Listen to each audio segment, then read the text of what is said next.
Axşamınız xeyir dostlar. Deməli, Danimarkanın paytaxtı Kopenhagen şəhərindəyik. Saat 11-ə işləyibdi, amma hələ də işıqlıdır hava. Çox qəribə belə bir yerlərə gəldim, çıxdım meşələrə. Qaldığım otelin yaxınlığı idi, dedim çıxım gəzim. İndi burada qurda quşacada yem olmasam yaxşıdır.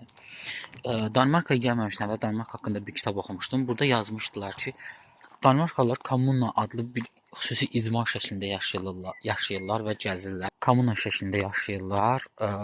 Mən bu yolu gəlirəm, amma bilmirəm haralara gəlmişəm, düşmüşəm. Otelin yanı əməli başlı normal yer idi. İndi girdim belə meşə tərəflərə. Həqiqətində də burada gəzəndə də bu adamlar buradan çıxır və topa çıxırlar.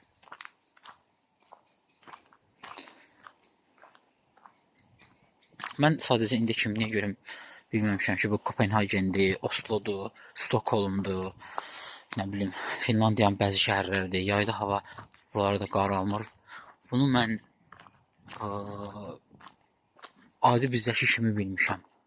Amma saat 11-ə işləyibdi. Burada da hava belədir.